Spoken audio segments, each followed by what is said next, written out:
sobretot a les que heu fet l'esforç per vindre i teniu la sensibilitat per vindre a parlar d'aquest tema.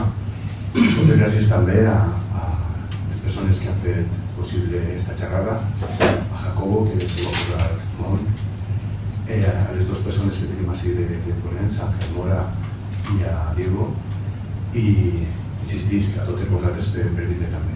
Gràcies a les organitzacions, sobretot a la CGT, que ha fet un esforç important per a poder portar a Diego i a Àngel, i a la teixidora, al grup de la Revolta, a la Biblioteca Ferrer i Guàrdia de la CGT, a la Fundació Ferrer i Guàrdia de la CGT, i insistir a totes les persones que han fet possible, entre elles també qui ens ha cedit el local, el Centre Cultural Contemporani d'Octubre. No em vaig a estendre, després podrem veure també l'exposició, anem a veure un documental, un xicotet documental que ens va posar en situació. Després Àngel va presentar una miqueta aquesta xerrada i tindrem després de la presentació d'Àngel la intervenció, la ponència de Diego, i després tindrem un torn de paraules.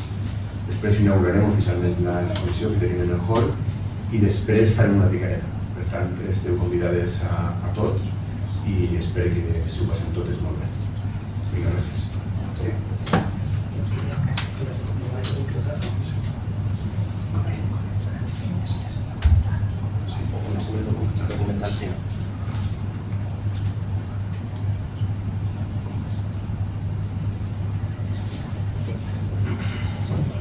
Així veiem primer el documental i després parlem. No sé si hem de traure la llum.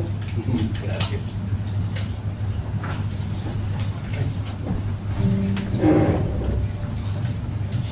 Al juliol de 1873, a Alcoi, una manifestació pacífica de treballadores i treballadors va ser dispersada a trets pels guàrdies. Els manifestants van fer front a l'agressió i van prendre la iniciativa. La insurrecció ha passat a la història com la revolució del petroli, l'alçament obrer més important del segle XIX. A les portes del 150 aniversari és hora de recuperar la història, lluny de mites i mentides. 1873. La revolució del petroli.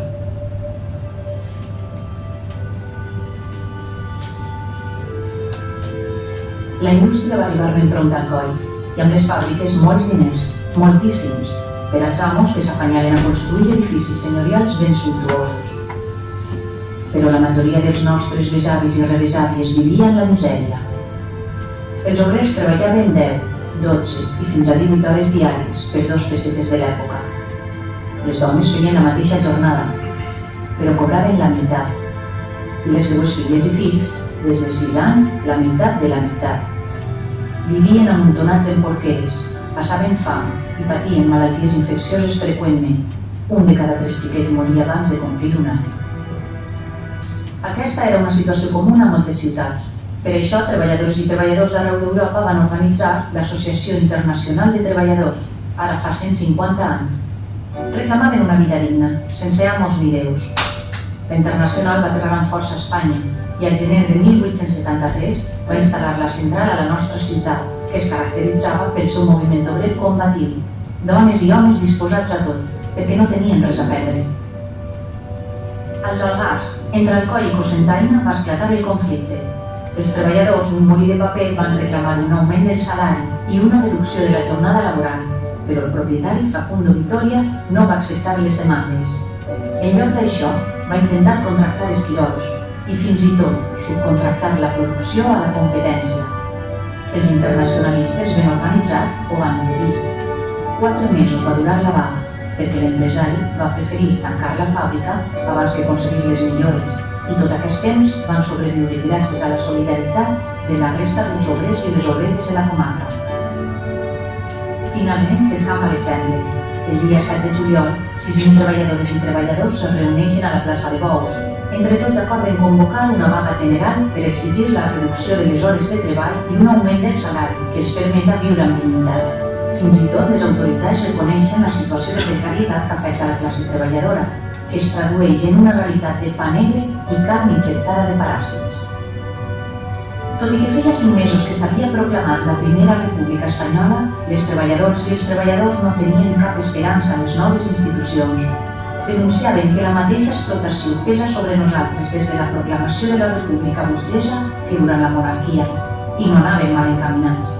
L'alcalde republicà Agustín Albós, conegut com a Pelletes, es va reunir amb els empresaris per decidir fer front als manifestants amb les armes, fins que arribara l'exèrcit des d'Alacant. Tot i l'amenaça de repressió, la vaga va ser un èxit. En 2 dies recorren les fàbriques de tota la comarca per sumar adhesions a la causa. El dia 9 de juliol a la tarda ja són més de 10.000 i es dirigeixen a l'Ajuntament. Ara ja no només reclamen millores laborals, també exigeixen la dimissió de l'alcalde i dels regidors i la seva substitució per un comitè format per obrers. L'alcalde surt al balcó i dispara. És el senyal. Els guàrdies disparen contra els manifestants des del campanar. Hi ha 2 morts i alguns ferits entre els manifestants. Tal com va dir l'historiador britànic Gerald Brennan, per primera vegada, un grup que no formava part de l'Església, ni de l'exèrcit, ni de la classe mitjana, s'havia manifestat com a revolucionari. Comença la revolució del petroli. Van alçar barricades, van assaltar les cases de senyorets buscant armes i van prendre hostatges. La lluita va durar més de 20 hores. No van violar monges, ni van decapitar guàrdies civils, ni van penjar capellans de les faroles, ni es van menjar fregida a l'orella de Pelletes, com ens han volgut fer creure. Van morir 16 persones en l'enfrontament. Com va explicar el president del govern, Pi Margall, va haver lluita, es van aferrissar les passions i es van cometre excessos, però no tants. L'últim a caure va ser l'alcalde, Agustín Albós. La nit del dia 10, l'exèrcit ja espera a les portes de la ciutat. Els revoltats negocien la seva rendició a canvi d'evitar les represàlies i els burgesos s'hi mostren d'acord. El general Velarde entra pacíficament en la ciutat i telegrafia al govern de Madrid. S'espera bon resultat. Des d'ahir, completa tranquil·litat. Tant és així que els soldats abandonen Alcoi l'endemà perquè han de fer front a la insurrecció cantonal de Cartagena. Des del juliol i fins a l'octubre, els internacionalistes participen de la reconstrucció dels edificis afectats, reforcen les defenses davant l'amenaça carlina i negocien millores salarials i laborals. Però finalment va arribar la venjança dels burgesos, planificada minuciosament. El president Castelar envia l'exèrcit i la Guàrdia Civil a la ciutat i s'inicia la persecució. Centenars de treballadores i treballadors són detinguts. Més de 700 seran acusats de sedició. De nit i nubats en una corda són traslladats a peu al castell d'Alacant. Els espera un calvari. En total, 289 patiran anys de presó en condicions inhumanes. El procés judicial serà un desgavell. Famílies senceres amb els seus fills i filles patiran la fam i les malalties al castell de Santa Bàrbara. Sense assistència jurídica durant anys i empresonats sense proves per acusacions anònimes, alguns s'hi estaran anys entre reixes per participar presumptament en petits robatoris, per portar la falda tacada de petroli, per col·laborar en una tentativa de dispar o senzillament per la seva suposada mala conducta, certificada pels amos de les fàbriques o per les noves autoritats restituïdes en el càrrec. L'amnistia decretada el 1876 pel rei restaurat suposarà el perdó per als carlins i per als republicans intransigents, però no hi haurà indult per als obrers. La repressió no va acabar així. Els amos de les fàbriques van aprofitar per reduir encara més els salaris. A més, les famílies s'havien de fer càrrec de la manutenció dels empresonats. De fet, 30 anys després, des de Banyeres, Alfafara i Agres encara feien front als deutes. A la premsa obrera de l'època podem llegir que els treballadors dels tallers caminen amb el cap tocant a terra i sense atrevir-se a alçar la pols que puga ofendre els senyorets. A més, el govern va construir al Coll la caserna d'infanteria d'Alsamora per a que els militars controlaren futures revoltes. El 1887, 14 anys després dels fets, l'enèsim jutge que es fa càrrec de la causa absol els darrers processats. No hi ha proves per continuar amb la farsa i els últims 6 dissortats surten de la presó. Altres no han tingut tanta sort. Almenys 20 han mort entre reixes. L'incipient moviment obrer anarquista ha patit un dur cop, i no només al Coll. L'Associació Internacional de Treballadors és il·legalitzada el 1874. Els internacionalistes són perseguits i empresonats, i 2.000 són deportats a Filipines i a les Illes Marianes, on molts moriran de fam i malalties. Però com ells deien, si no els hi permetien reunir-se a la llum del sol, ho continuarien fent a l'ombra. La Federació Espanyola viurà en la clandestinitat, però renaix amb més força anys després. 60.000 afiliats a tota Espanya i un bon gravat a la nostra ciutat, que tornarà a ser capital de l'internacionalisme. La història de la lluita de classes continua.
Hola, buenas tardes. Bienvenidos y bienvenidas todos a este 150 aniversario de la Revolución del Petróleo. Y bueno, lo primero, felicitar a todos los que habéis hecho posible este magnífico documental, porque la verdad que no me imagino un mejor resumen ni mejor introducción al tema que el documental. Es fantástico. Me hace muy bien. Desde luego, es difícil exagerar la importancia, la relevancia, la trascendencia que significó los hechos de la Revolución del Petróleo en la sociedad de su época, el impacto que tuvo. Tened en cuenta que fue una de las primeras huelgas generales en el Estado español y fue la insurrección obrera más importante en el siglo XIX en toda Europa. Luego también hay que considerar que dio este acontecimiento dio el pistoletazo de salida, de partida a la insurrección cantonalista. Todo ello sumió a las cancillerías europeas en una profunda preocupación. La prensa internacional también trató profusamente el tema, lo que es fácilmente comprensible si tenemos en cuenta lo cerca que estaban los hechos de la Comuna de París y las inevitables semejanzas con aquella comuna. Y por fin hasta incluso llegó a desencadenar la reacción, digamos, furiosa de Engels, que escribió un manifiesto denominado los vacunianos en acción, donde criticaba los hechos de la Revolución del Petróleo y atacaba duramente a los internacionalistas alcoyanos. A mí, en lo personal, particularmente, lo que más me interesa de los hechos del petróleo, de la Revolución del Petróleo, lo que más me interesa son el tema de las relaciones de poder. Cómo se transparentan estas relaciones de poder. Porque la Revolución del Petróleo nos ofrece una oportunidad, una ventana para poder asomarnos a esas relaciones de poder y poderlas vislumbrar con claridad. Vemos cómo el sistema reacciona y se defiende para luego atacar ante la inminencia del desarrollo de la organización del movimiento obrero, algo que se concreta muy sustancialmente en Alcoy. Vemos como, por ejemplo, la Iglesia crea el primer círculo católico obrero, lo crea en Alcoy. Se anticipa 10 años a esta fórmula que va a emplear en distintas, por todo el Estado español, ¿sabes?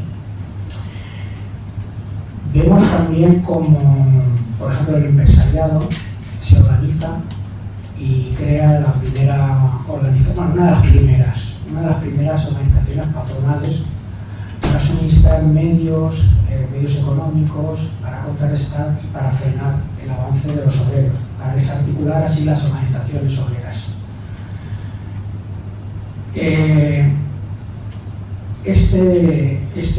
Esta oposición al incipiente movimiento obrero, no solamente por parte del empresariado, por parte de la Iglesia, sino que también por parte de las instituciones republicanas. Alguien dijo una vez que la última trinchera la República es la última trinchera que ofrece la burguesía ante el avance del proletariado. Y esto es algo muy constatable en el caso de Alcoy. Algo que se demuestra, por ejemplo, que en el tema de la actuación del alcalde, ¿no? Como un alcalde le da la espalda, traiciona a su pueblo, se alinea con sus intereses de clase y de una manera violenta puede dispara al aire y desencadena la furia del pueblo y los violentos y dramáticos sucesos posteriores. De esa manera se entiende también la represión posterior,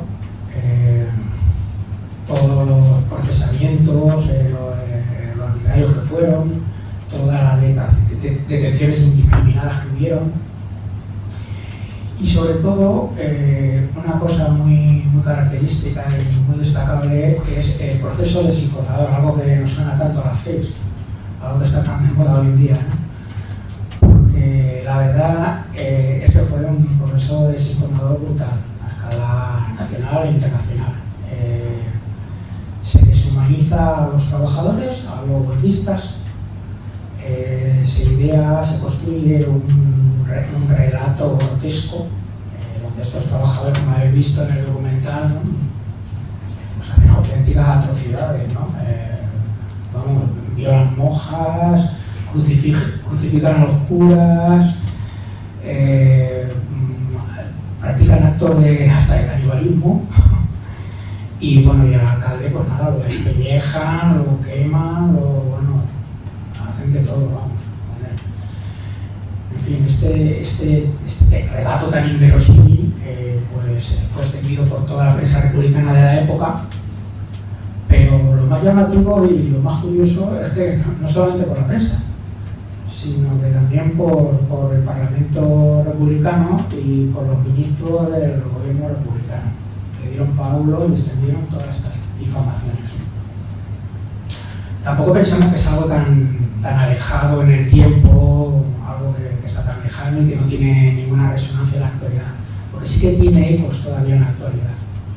Si alguno tiene la oportunidad de visitar el ayuntamiento de Alcoy, nada más entrar, al pie de las escaleras, te vas a encontrar un lienzo enorme de Ramón Castaller, llamado La rastrera de Pelletes, donde se retrata a los internacionalistas, se les retrata como si fueran criminales. Si ascendéis un poco por las escaleras, veréis una placa conmemorativa de Agustí Albós, el alcalde de Alcoy, y donde se le trata como un héroe y bueno, se le mitifica y bueno. En fin, es algo que todavía se ve en la actualidad. Sin embargo, por otro lado, no se observa, en sentido contrario, se observa un reconocimiento de aquellos trabajadores que fueron encarcelados, que fueron encausados injustamente, que pasaron tantísimos años en la cárcel, muchos murieron, que sufrieron tortura, y que yo sepa, hasta que me corrija Diego, pero hasta donde yo sé no hay ningún reconocimiento material a esos trabajadores concretamente de la revolución del petróleo. Es por ello que se hace tan necesario este tipo de actos, ¿no? Estos reconocimientos, recordar esta estas personas, homenajearlas y tal, porque lo dieron todo, estos hombres, estas mujeres lo dieron todo y bueno, pusieron con su semilla, con su sacrificada semilla, bueno, yo creo que dieron pie a muchos hechos posteriores que ahora nos los planteamos, ¿no? Por ejemplo, en Alcoy, el potente desarrollo del anarcosindicalismo en Alcoy, claro, tiene su origen ahí, ¿no? Pero es que también está relacionado con el desarrollo del sindicalismo español, también muy peculiar. Y bueno, y eso que se llama el estado de bienestar, que algunos y algunas tenemos la suerte de poder disfrutar, pues también se lo debemos en parte a estos trabajadores. Y nada, bueno, para tratar estos temas así con más profundidad, ahora presento a Diego Fernández, que es una de las personas que mejor conoce el tema, uno de los mayores expertos, y es licenciado en periodismo, tiene un máster en historia contemporánea, está doctorándose en la actualidad, terminando el doctorado también precisamente en el tema que nos ocupa, sobre la revolución del petróleo. Así que nadie más adecuado que él para tratar el tema. Además es una de las personas que más ha contribuido en estos actos conmemorativos referentes al 150 aniversario del petróleo. Así que además también es una persona activista y comprometida. No te pierdas.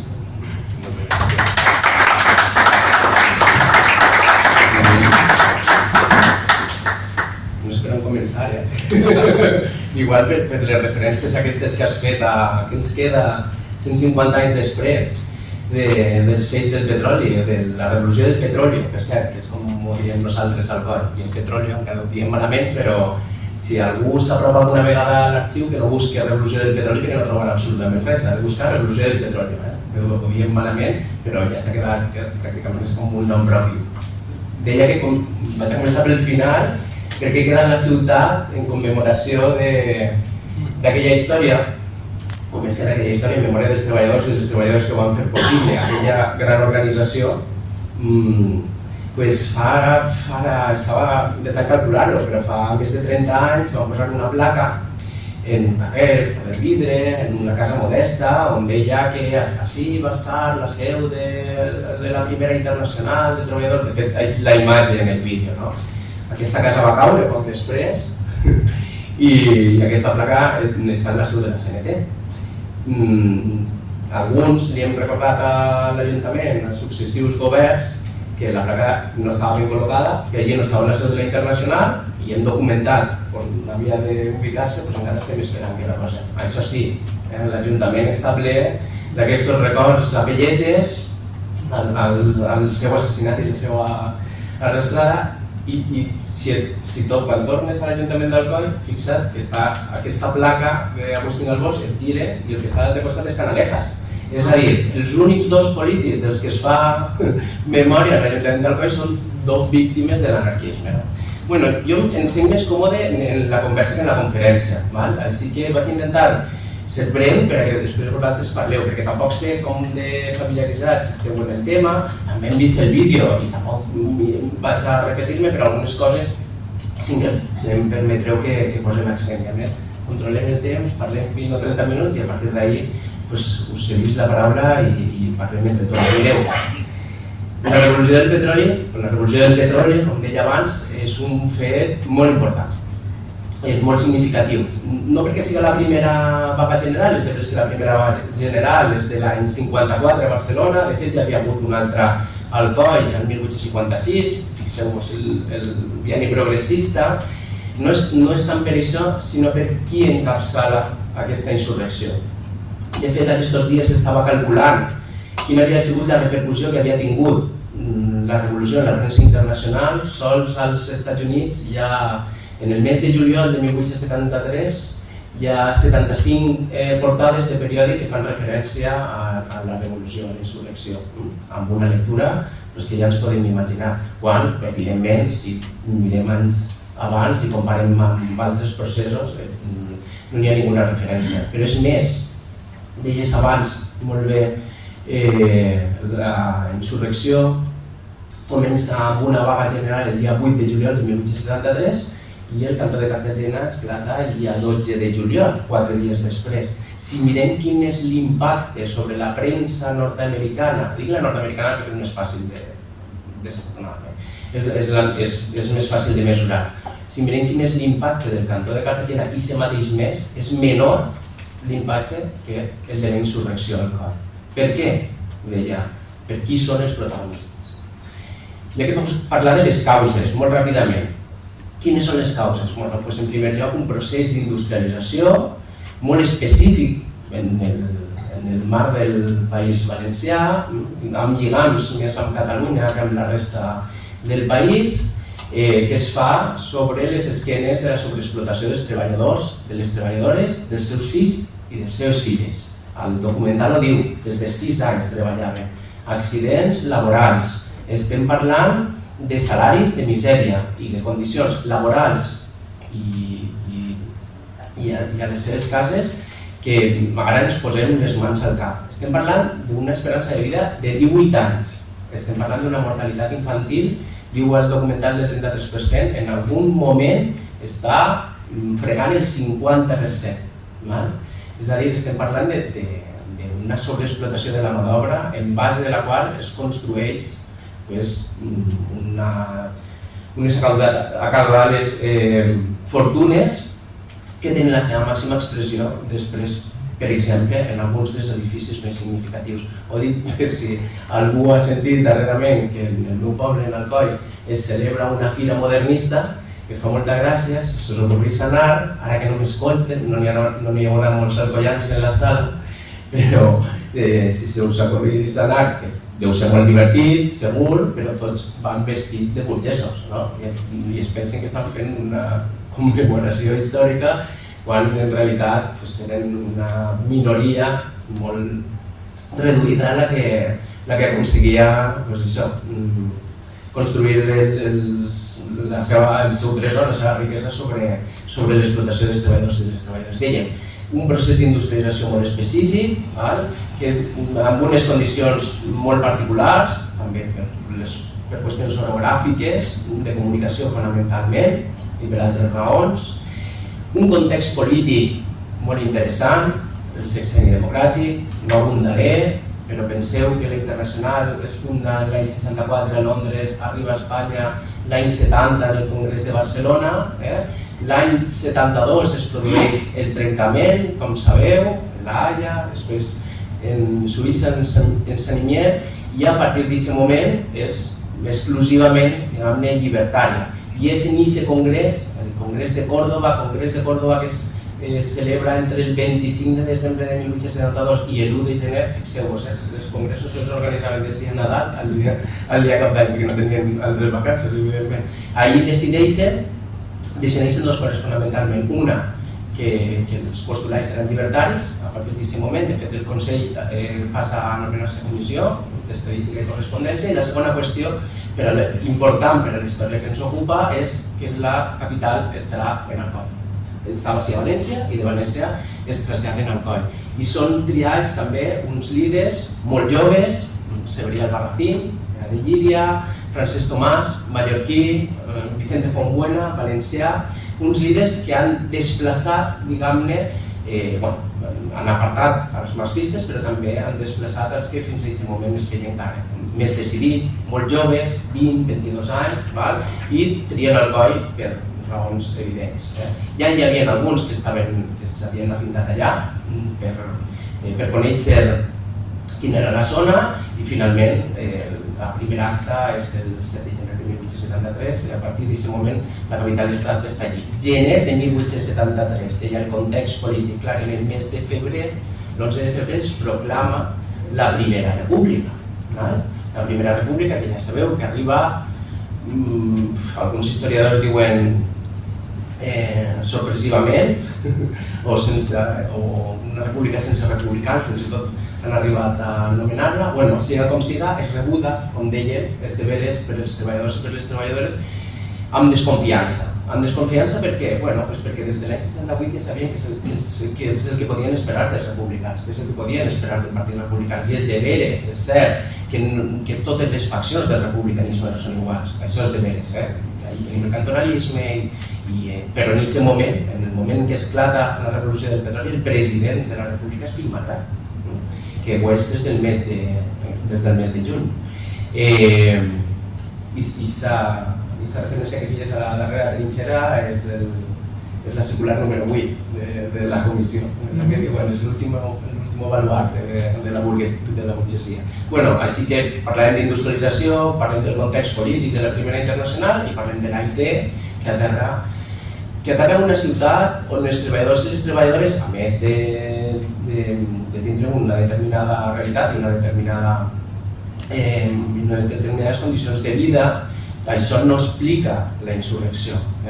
Tenen també acumulada una experiència de lluita que ve arrossegant-se des del 1821, des del moviment ludita.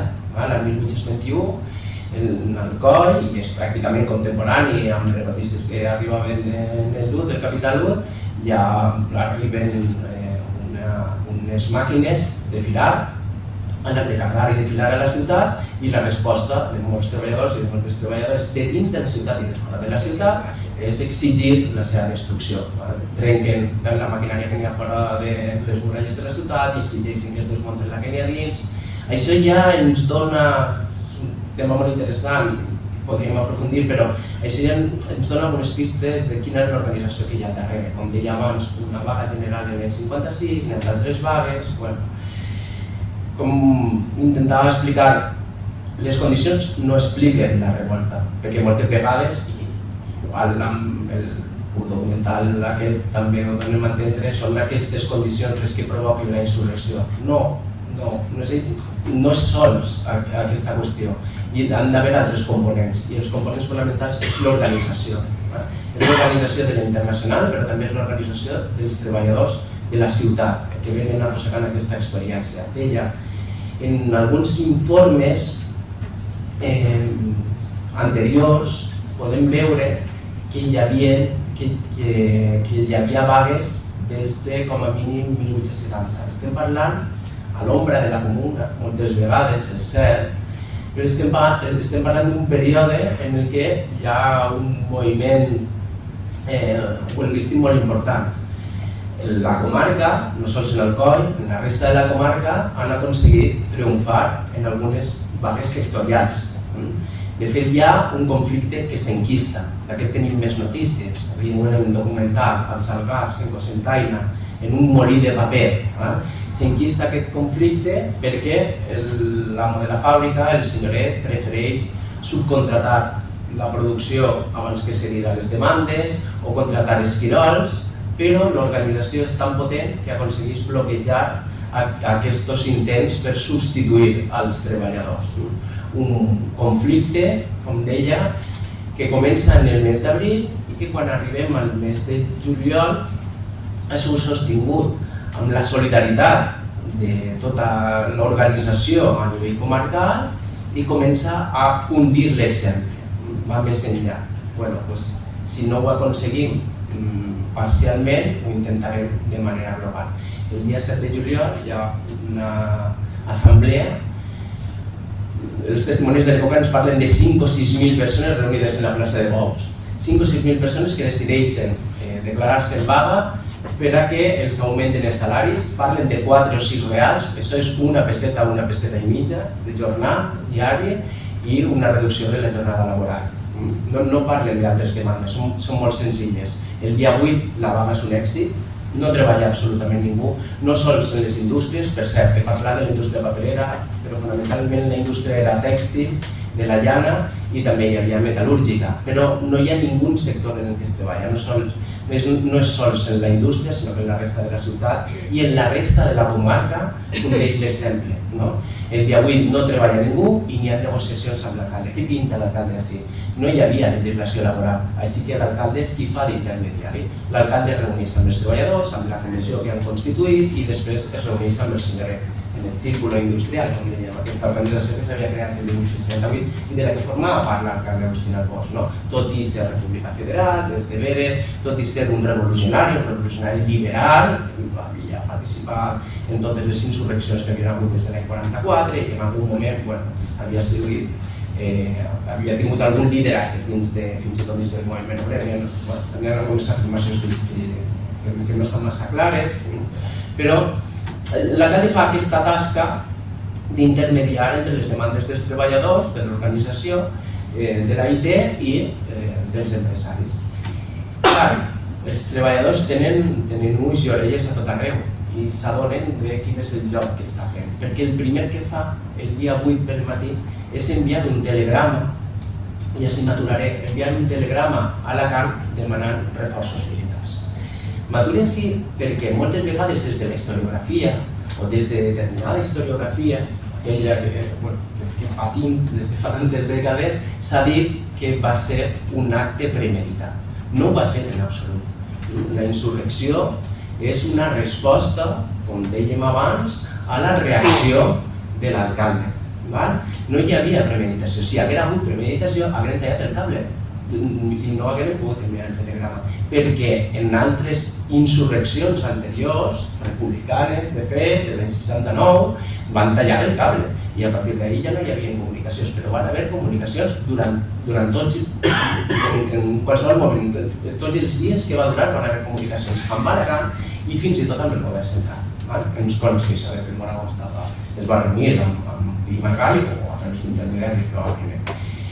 Envia un telegrama a Alacant demanant reforços militars i intenta guanyar temps.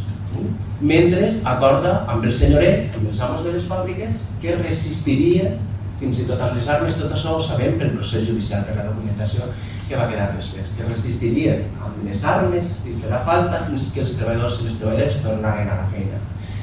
Noves assemblees dels treballadors, ens consten com a mínim dos, la nit del dia 8 i una altra el dia 9, en les que decideixen anar més enllà. I és en aquest moment quan una demanda laboral es torna política, podríem dir apolítica. És quan les demandes concretes de millores salarials, de reducció de la jornada, muten en una petició de destitució de l'Ajuntament i de substitució per una comissió revolucionària encapçalada per els líders de la Internacional. És a dir, és una resposta lògica a l'actitud que té l'alcalde. El dia 9, cap a migdia, 9 de juliol, devia fer 40 graus. En la ciutat, no sé si coneixeu el Goi, però la plaça deu ser pràcticament igual, no hi ha ni una ombra. Cap a les 2 del migdia puja la comissió encapçalada per Sergi Albarracín i li planteja a Agustín Albós la seva destitució.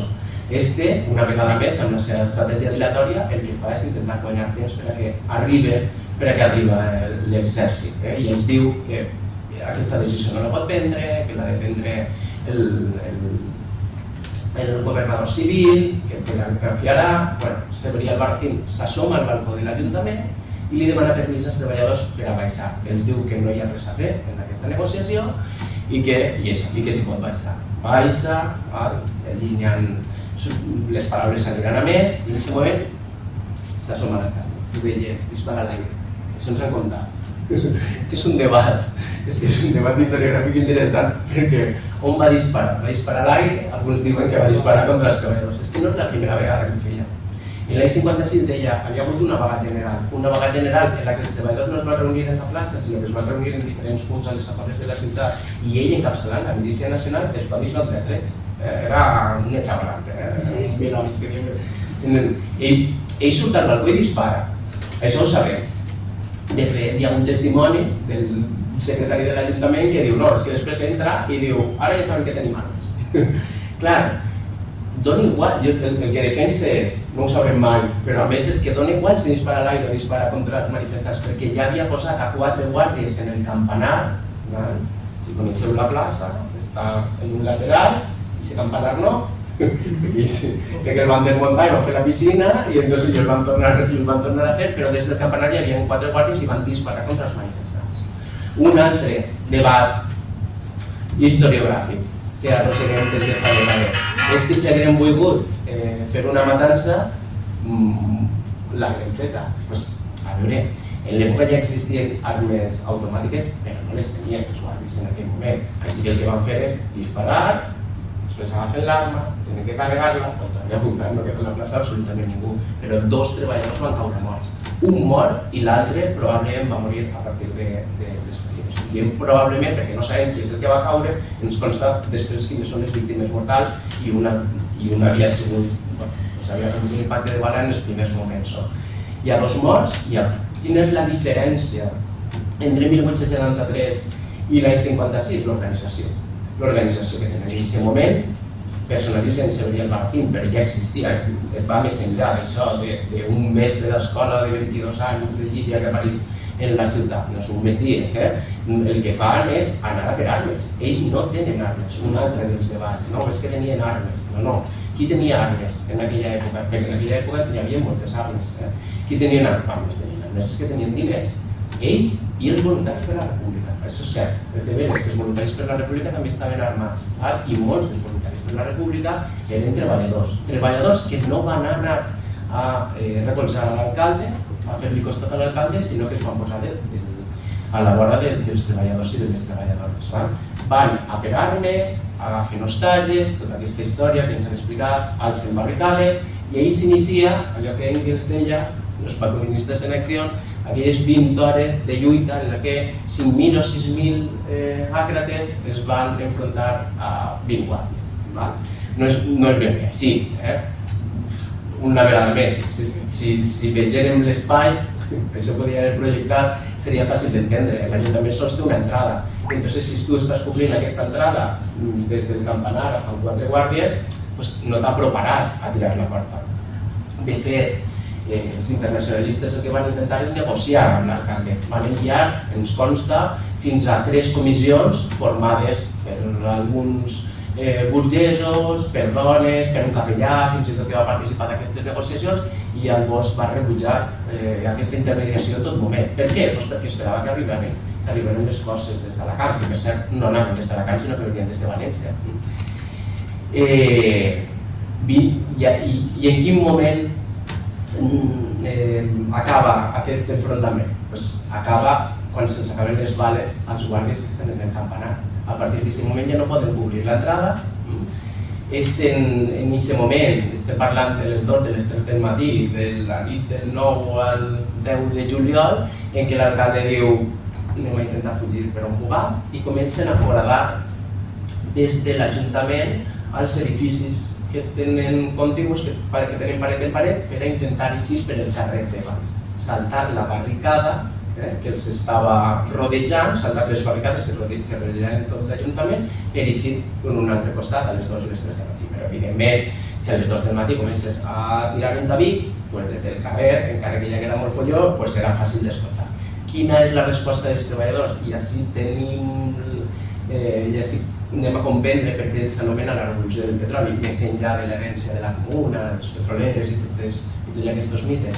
Els treballadors el que fan és pegar-li foc a les cases que n'hi ha en el carrer de baix per a intentar fer fugir a l'alcalde o per a fer-lo retornar cap a l'Ajuntament. De fet, ens consten quines són les cases que van cremar i per això sabem on van trobar a l'alcalde. L'alcalde en aquest moment s'assoma a un balcó, dispara, crida, fa un viva la República Federal, imagineu, en aquells moments, torna a amagar-se i cada un va cap a un lloc. En troben a un amagat en el comú, el comú era la letrina en l'època, que marca fins al coll, n'hi ha un altre que troben amagat en una tina d'oli, altres que són les golfes d'una casa, i l'alcalde el troben també amagat. L'assomen, busquen per totes les cases, finalment troben a l'alcalde, l'assomen al balcó d'una casa, no de l'Ajuntament, ho dic per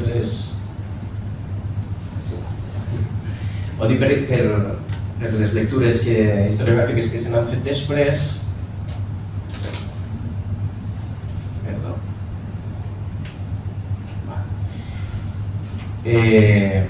I pregunten a la gent que està baix, el voleu viu o mort, en aquest moment la gent de baix on està viu, el baixa l'espenta i aquí mor rodejat de 10 o 12 persones. En total van ser 15 víctimes mortals, no en van ser 70, com deia, no sé si era el Times o el New York Times.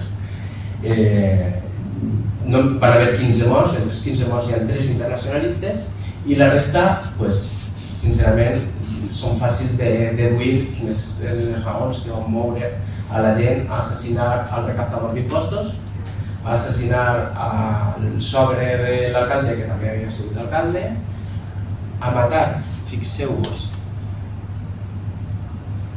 aquestes són les víctimes mortals, als guàrdies municipals i no als guàrdies civils. És peculiar, de fet, l'únic guàrdia civil que mor és el Corneta i mor en un intercanvi de trets, estan dins de l'Ajuntament, mentre que tots els altres els que assassinen a Sant Freda o en el moment de la lluita són guàrdies municipals. Hi ha el conserge Carlí, penseu que estem en el context també de la Tercera Guerra Carlina, si faltava alguna cosa, i després sí que és cert que hi ha una mort que no acaba de quadrar, no sé si està perquè és fora del context de la lluita, no és en l'Ajuntament ni els voltants de l'Ajuntament, sinó que és en un altre lloc, en un hostal proper, però imaginem que en aquest context de lluita i de manca de control hi ha coses, n'hi ha gent que podrien aprofitar per a altres qüestions, però és just en el moment en què maten l'alcalde que s'atura la lluita. De fet, tots els testimonis expliquen que Xavier Albarracín vam anar a aturar i després el mite o les anècdotes aquestes que ens han contat tantes vegades. Nuguen a l'alcalde, l'arrosseguen, van a pegar-li foc, però és en aquest moment quan una vegada més els líders internacional donen l'ordre que se l'enduguen a l'hospital, així que ni li van tallar els ous, com conta Isabel Gràssimo en la novel·la Júlia. Lo de l'orella, alguna cosa va passar amb l'orella, perquè sí que va desaparèixer i el jutge en el relat després dels fets provats sí que diu que va aparèixer un tros d'orella en una botilleria, diu. Però no li van fer res més. De fet, vaig avançar-vos algunes coses que pensava dir amb posterioritat, però per a que es feu una idea, el que explicaves, de l'arrastrada de pelletes aquesta, que és un quadre enorme que presideix l'Ajuntament, a qui acusen d'haver arrossegat a pelletes és a un xiquet que en el moment dels fets té 12 anys. Un xiquet que quan s'inicia el procés judicial fan declarar als seus mestres per a que testifiquen si era capaç de discernir entre el bé i el mal, perquè era retrasado para su edad. Entonces, la gran història de l'arrastrada de pelletes culpen a un xaval xiquet, probablement una discapacitat mental, de 12 anys i altres dos xavals de 15 anys. I això em dona peu a parlar del procés judicial posterior, encara que sí m'agradaria explicar una cosa abans, i és que els fets els coneixem. Els fets es coneixen des de fa molt temps, encara que, com deia, hi ha debats historiogràfics, o entesos debats historiogràfics, i qüestions d'aquestes mitificades, exageracions, i totes aquelles coses que va dir mencionava i haurà anat en el Congrés dels Diputats.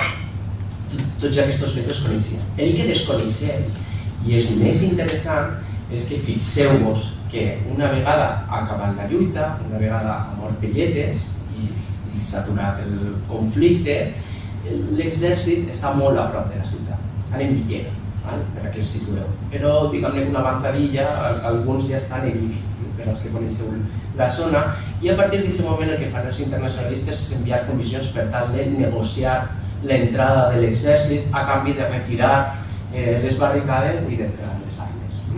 L'exèrcit entra en la ciutat el dia 13 de juliol, fixeu-vos. Si la vaga va començar el dia 8, la mort de Pelletes és el dia 10 i l'entrada de l'exèrcit en la ciutat sense trobar resistència va ser el dia 13.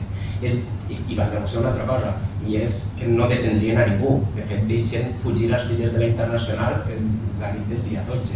Els líders de la Internacional i alguns dels més significatius a nivell local. Però el dia 14 de juliol han d'abandonar la ciutat. Per què?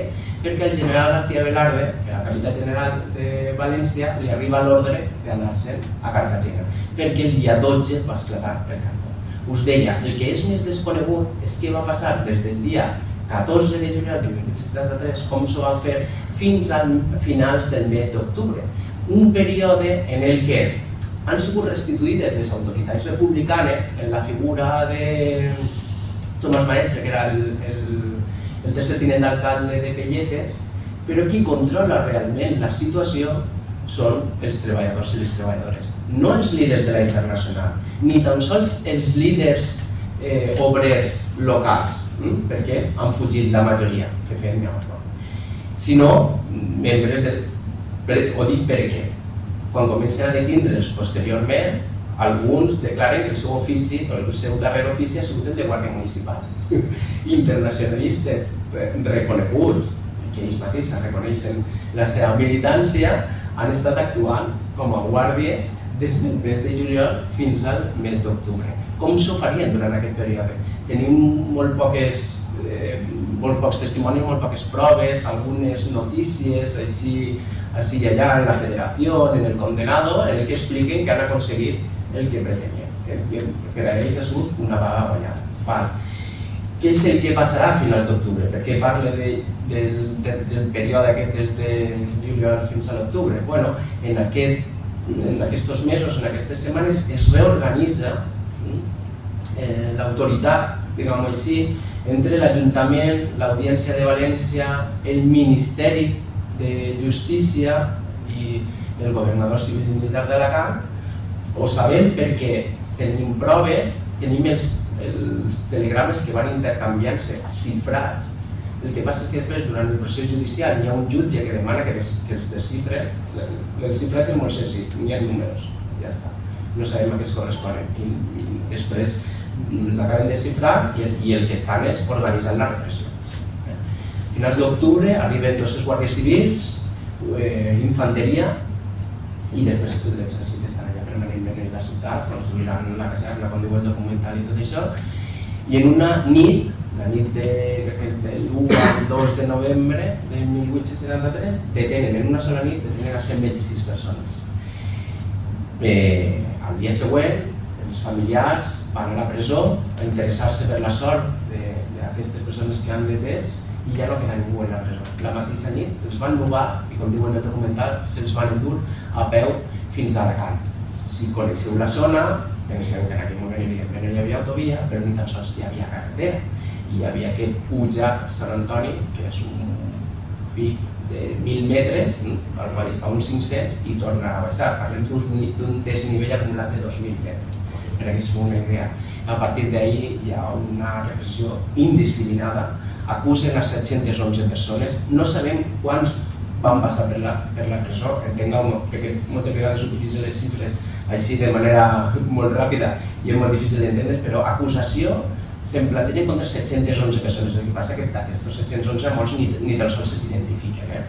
D'aquestos 711 acaben molts en la presó, 289, però no són els únics que van passar per la presó, n'hi ha d'altres. El que passa és que com que no consoliden una acusació concreta, els acaben soltant. Per això dic que no sabem quina és l'envergadura del procés, però 289 com a mínim van passar per la presó, la majoria en el penal del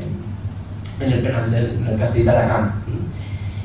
I van passar 4, 6, 8 i 10 anys, mentre s'instruïa el procés judicial.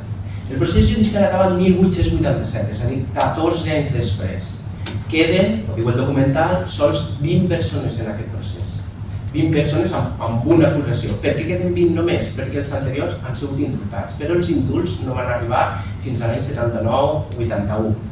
Es suposa que amb la restauració i sobretot amb el final de la Tercera Guerra Carlina hi ha una amnistia general en l'any 76, però aquesta amnistia, diguem que va ser general per als carlins, també per als republicans intransigents, perquè recordeu-lo del cantó, però no per als treballadors. Els treballadors van haver de justificar el seu indult, ara que se'n parla tant d'indults i d'amnisties, i a més estaven a corrent de secció, la immensa majoria. En base a quins criteris els indultaven o no els indultaven? L'Audiència de València exigia que es demostrara que no tenien antecedents. Antecedents de quin tipus? Antecedents penals, la majoria no en tenien, i antecedents morals. Què són els antecedents morals? És el que deia l'alcalde. L'alcalde de cada poble, perquè no tots eren residents en Alcoi, quan els detenien, feia un informe en el que posava quin era el seu comportament. Senzillament deia buen comportamiento, malo o malíssim.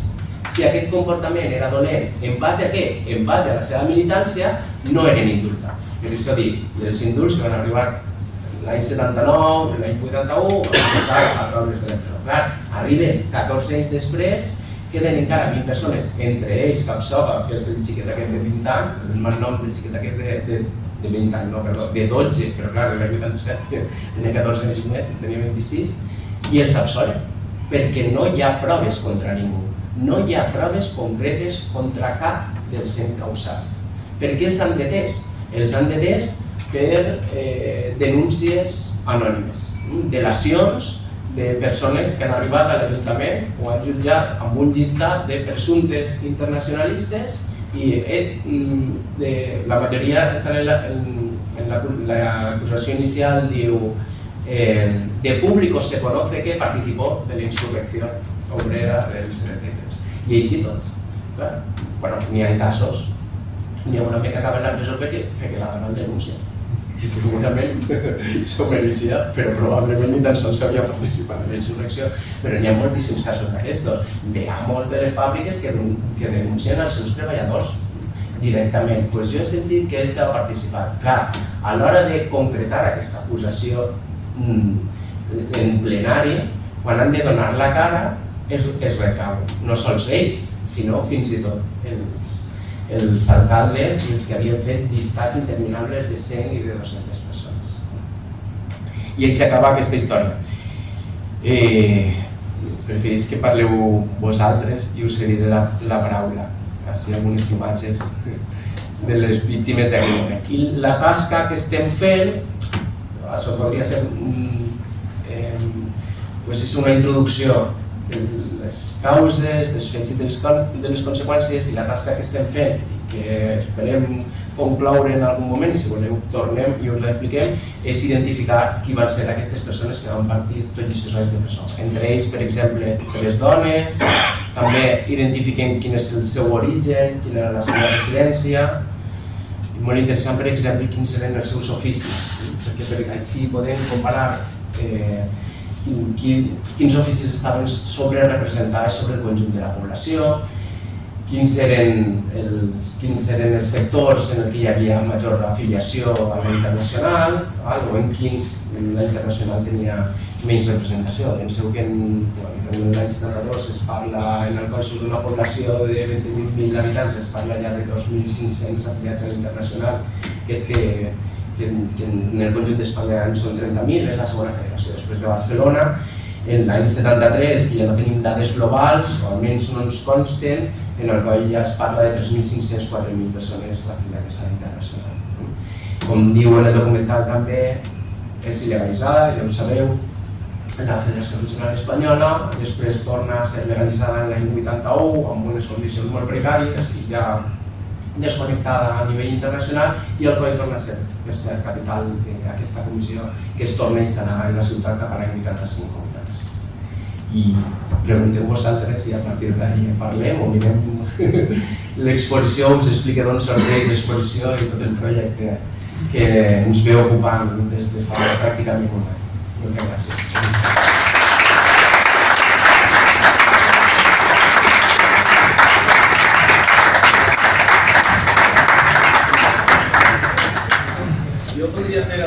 No disposem de micros, per tant, per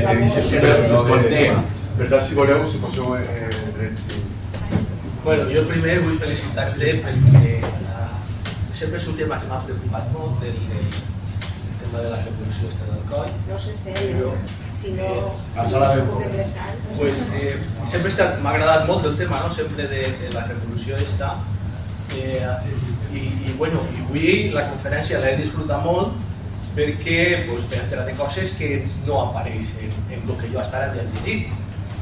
I entonces te volia preguntar un parell de coses. La primera, quan has parlat del ludisme de les màquines, que els treballadors intenten destruir-les i tal, però al mateix temps els treballadors passaran de treballar en casa a treballar en fàbriques.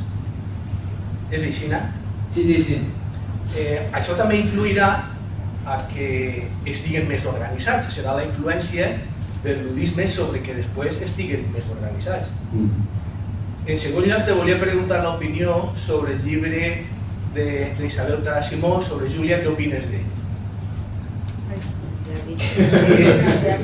Si creus que dona una visió correcta de lo que va ser i de lo que era la societat alcoiana d'aquella època, i que me recomanaries algun llibre per a poder continuar llegint sobre el tema i donar-te les gràcies. Gràcies. A veure, ràpid. Sí, clar, el moviment, podem entrar ahí, però el moviment ludita el que respon és al sistema domèstic en la seva transformació cap al sistema fabric. És de veres, és molt senzill, la gent treballava a casa, però no treballava en la ciutat, sinó que treballava en els pobles, no? I entonces el que organitzava el treball era aquell que el duia la llana, la cargaven en una casa, després la duia a un altre lloc, la filaven, etc. Clar, i aquest món és el que s'estava enfonsant amb la mecanització. És que això moltes vegades és el que no entenem, perquè veiem el moviment ludita com una oposició al progrés, siga el que siga el progrés, que també podríem discutir d'això. I en realitat el que estava passant és que estava desapareixent el seu mitjà de vida, perquè ells el que feien era compatibilitzar el treball en el camp amb el treball, diguem-ne, de manufactura en la casa. Això de la nit al matí, amb aquest procés de mecanització d'una part de la producció, el filat, el cardat i el filat, el teixit és posterior, i això és molt interessant, perquè la meva tesi, o la hipòtesi, si voleu, és el ludisme respon a la mecanització del filat i del cardat i el petroli respon a la mecanització del teixit, coincideixen en els dos moments d'introducció de nou maquinari. El que estava desapareixent era això, era el seu sostén. Després han de traslladar-se a una ciutat en la que no hi ha espai per a que s'ubiquen, que es construeixen les cases en vertical. No sé si coneixeu la ciutat del Coll, especialment el centre, encara que aquestes cases ja pràcticament no existeixen, on vivien en una densitat de població superior a l'actual en Tòquio. És una barbaritat. Era 3 vegades la de Madrid, perquè dins dels barrancs vivien les 28.000 persones. Ara en som poc més del doble, en una extensió 4 o 5 vegades més. I en aquell moment el que fan és construir aquestes petites cases, 30-40 metres, en les que convivien famílies extensives de 3 generacions. Imagineu quines són les condicions. Hi ha un treball sobre condicions de vida que explica que en el segle XIX, per a que es feu una idea, l'esperança de vida va caure en aquest pas del sistema domèstic al sistema fàbric, en el coll, i mesurar. Júlia, a veure, bé, no, home, com a novel·la, però el que fa és Simó llegir un llibre d'Antonio Revert, que diguem-ne que no és el més caspós de l'època, però diguem-ne que està entre la dreta no feixista, la dreta liberal en la dècada dels 70, i el que fa és adaptar fil per randa aquesta història. El reflex de la societat de l'època, bueno, ahí sí, probablement, però en els fets són com tot el que s'ha fet fins al moment. Què podem llegir? Podem llegir a Clara Vida,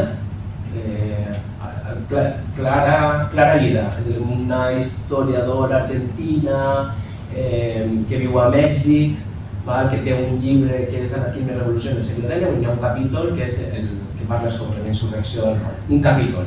I després el treball de Manolo Cerdà Manolo Serra va fer la tesi final de llicenciatura i ara ha reeditat el seu llibre. El llibre que va fer en el 80, crec que no sé, del 80 al 81, parla més d'aquest procés de presa de consciència des del ludisme fins a la insurrecció del petroli, i en la seva revisió ha ampliat aquest període. I els fets estan ben reflectits i hi ha un resum del procés judicial amb noms i cognoms interessant. Pero no tenim molt més. Com bé saps. Sí, bueno, yo en primer lugar, muchas gracias por esta conferencia y también por el vídeo que hemos visto. Creo que es muy importante que la gente, y especialmente la gente joven, conozca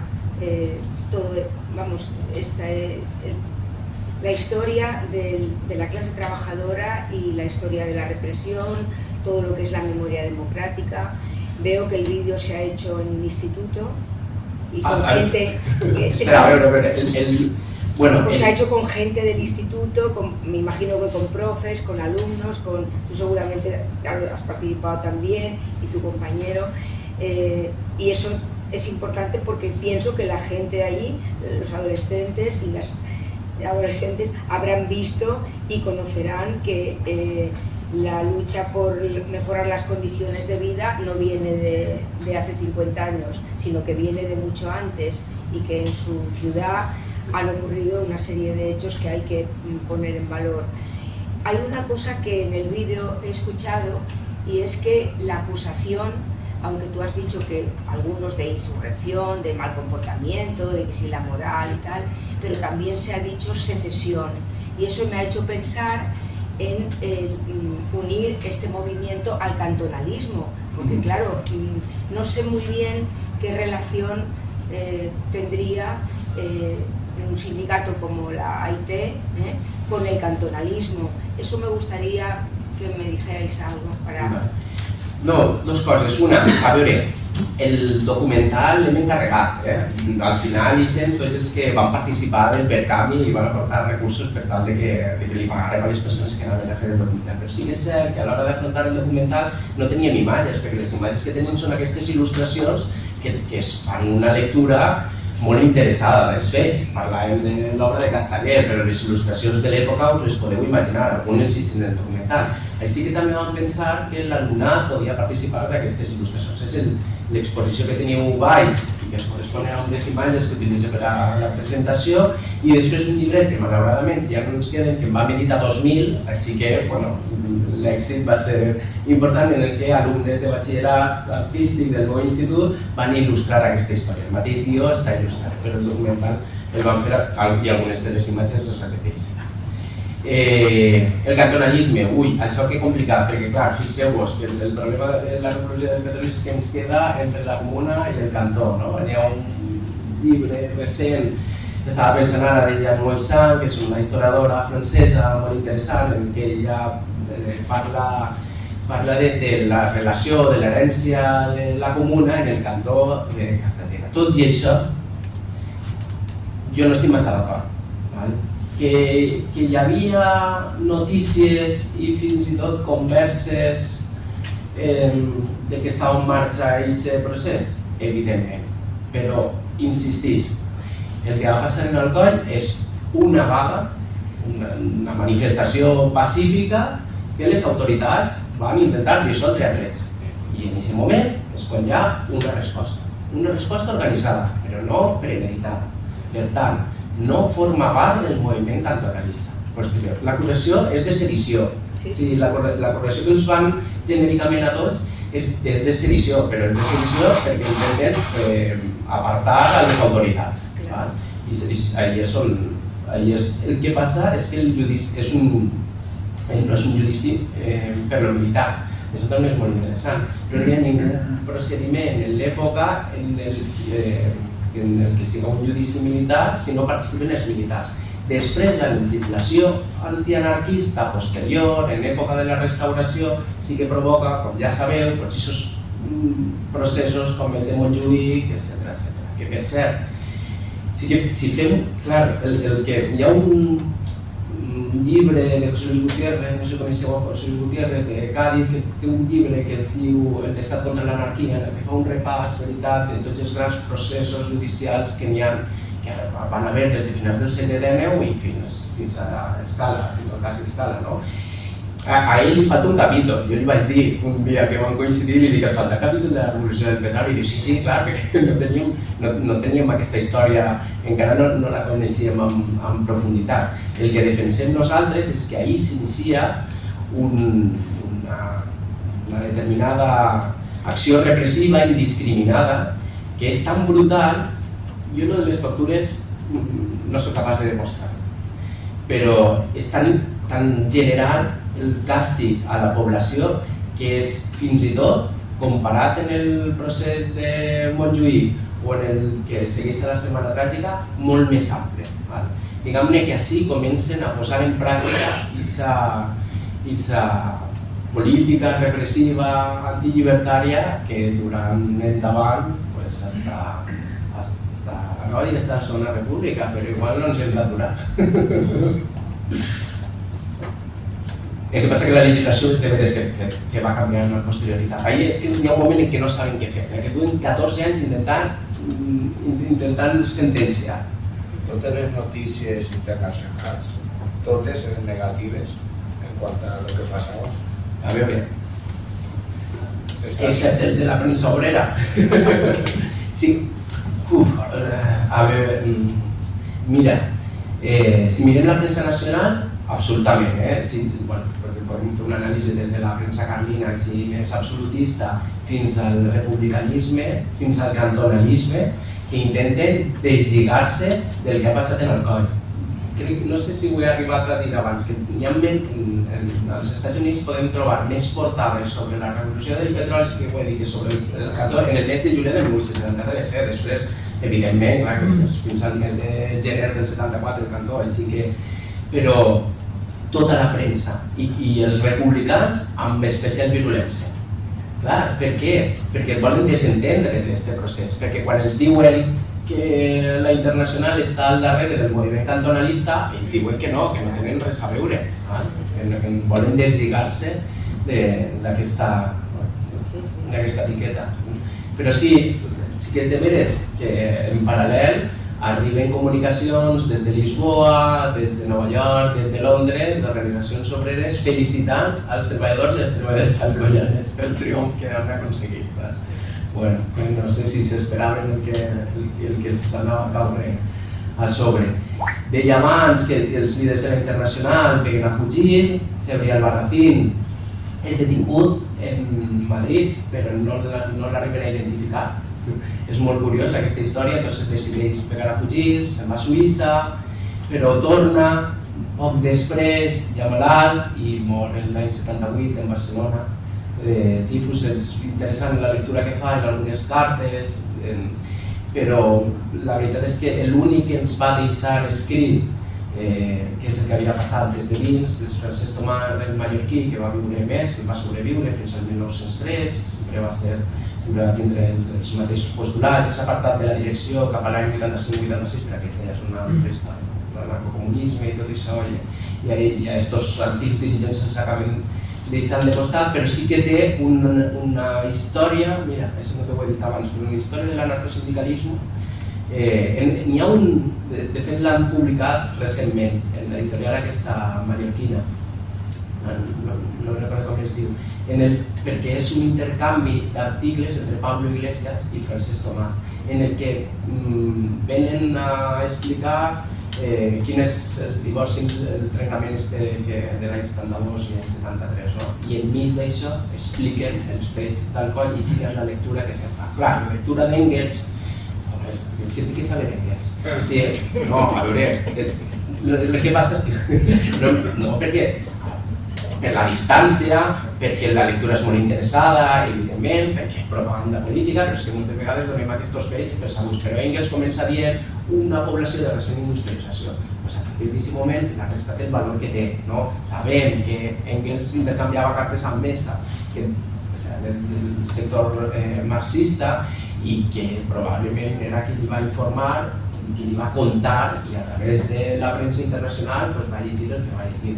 Fixeu-vos, també molt interessant, en la premsa internacional posen molt l'accent en les dones i això també s'arrossega des de la comuna. En la comuna es posa la màcula aquesta, és internacionalista però a més dona i participa d'aquesta revolta. En el coll igual, les dones les pitjors, que van ser les que van desfigurar, que penjaven els capellans dels faraons, violaven les xiquetes, a les monges. Doncs mireu, les monges el que van fer és obrir el convent per atendre els ferits.